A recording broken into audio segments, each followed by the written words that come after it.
بسم اللہ الرحمن الرحیم اللہم لک الحمد کما ینبغی لجلالی وجہک وعظیم سلطانک بلغ العلا بکمالہ کشف الدجی بجمالہ حسنت جمیع خصالہ صلوا علیہ وآلہ اللہم صلی وسلم علی نبینا محمد وعلى آلہ وصحبہ اجمعین النبی اولی بالمؤمنین من انفسہم وازواجہ امہاتہم۔ نبی صلی اللہ علیہ وسلم مومنوں پر ان کی جانوں سے زیادہ حق رکھتے ہیں اور ان کی بیویاں مومنوں کی مائیں ہیں۔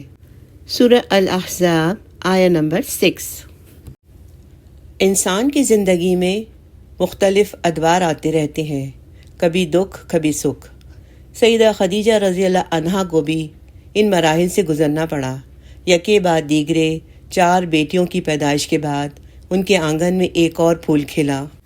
اس وقت آپ صلی اللہ علیہ وسلم کے سر پر ختم نبوت کا تاج رکھا جا چکا تھا، اعلانیہ دعوت دی جا رہی تھی اور مکہ مکرمہ میں اسلام کے خلاف شدید کشمکش جاری تھی۔ آنے والا مولود والدین کے لیے نہایت خوشی کا باعث تھا۔ بہنیں کتنی خوش تھیں۔ مولود کا نام آپ صلی اللہ علیہ وسلم نے اپنے والد گرامی کے نام پر عبداللہ رکھا۔ انہی کا لقب طاہر اور طیب تھا۔ دونوں کے معنی پاک صاف کے ہیں۔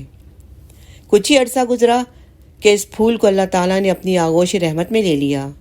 عبداللہ رضی اللہ عنہ کی وفات سے جہاں والدین کو نہایت صدمہ ہوا، وہاں اسلام کے دشمنوں کو بڑی خوشی ہوئی۔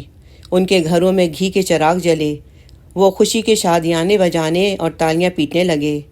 مشہور دشمن اسلام عاص بن وائل نے اپنی دشمنی ظاہر کرتے ہوئے کہا، چلو اچھا ہوا ان کی اولاد کا سلسلہ منقطع ہو گیا، اب تو آپ ابتر ہیں۔ ابتر عربی زبان میں لاولد کو کہتے ہیں، یعنی جس کی کوئی نرینہ اولاد نہ ہو، جس کا ذکر خیر کرنے والا کوئی باقی نہ رہے۔ سیرت کی کتابوں سے معلوم ہوتا ہے کہ اللہ کے رسول صلی اللہ علیہ وسلم کو کئی اور بد زبانوں نے بھی ابتر ہونے کا طعنہ دیا تھا۔ ان طعنہ دینے والوں میں ابو لہب بھی شامل تھا۔ اس کا کہنا تھا کہ چلیے ان کا قصہ ختم ہوا، اب محمد صلی اللہ علیہ وسلم کی کوئی نرینہ اولاد تو رہی نہیں، ان کا معاملہ بس ان کی اپنی زندگی تک محدود ہے، ان کے دنیا سے جانے کے بعد کوئی ان کا نام لینے والا نہ ہوگا۔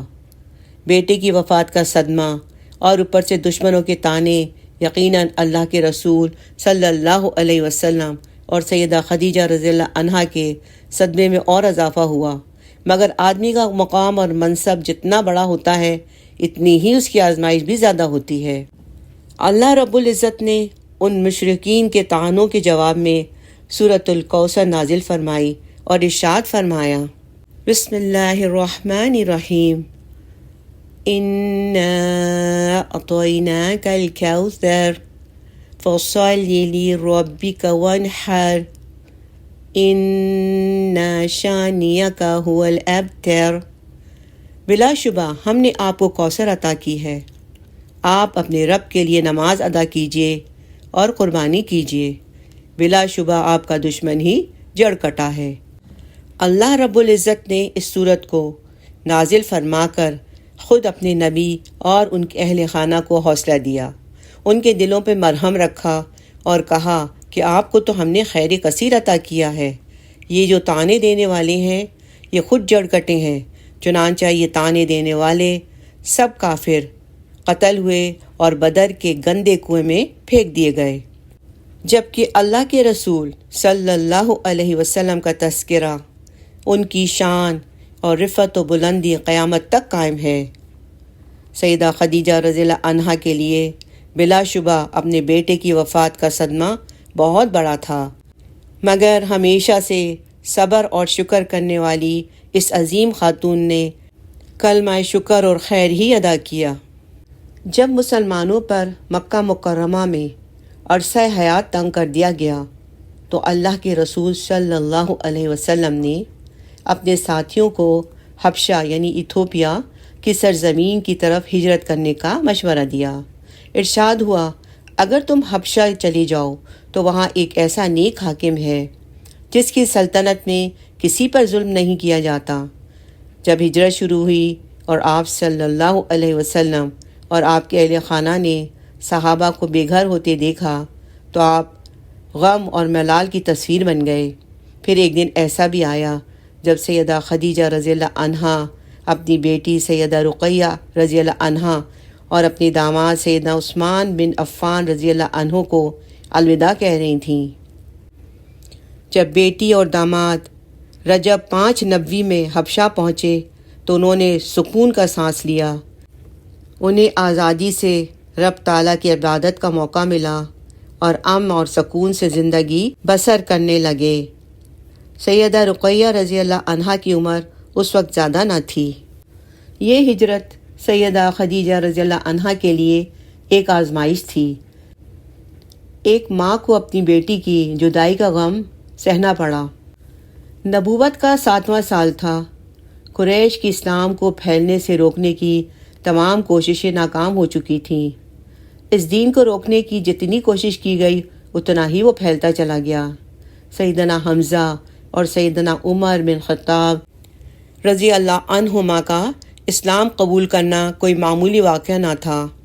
حبشہ میں مسلمانوں کی ایک معقول تعداد بڑے پرامن طریقے سے رہ رہی تھی۔ قریش نے عمر بن عاص کی قیادت میں ایک وفد وہاں بھیجا تھا کہ مسلمانوں کو واپس لا سکیں، مگر وہ بری طرح ناکام واپس لوٹا۔ مشرک اور کافر کی عقل محدود ہوتی ہے، وہ عجب حماقتیں کرتا ہے۔ سیدہ خدیجہ رضی اللہ عنہا کو بے شمار چیلنجز درپیش تھے۔ ہر روز ان کے خاوند کے خلاف تدابیر کی جاتی تھیں جو بری طرح ناکام ہو جاتی، مگر قریش اس کے باوجود باز نہ آتے۔ ایک دن تو انہوں نے بہت عجیب و غریب حرکت کر ڈالی۔ سیدہ خدیجہ رضی اللہ عنہا نہایت صبر و تحمل سے قریش کی زیادتیاں دیکھ رہی تھیں۔ ایک دن قریش کا ایک وفد سردار ابو طالب کے پاس آیا۔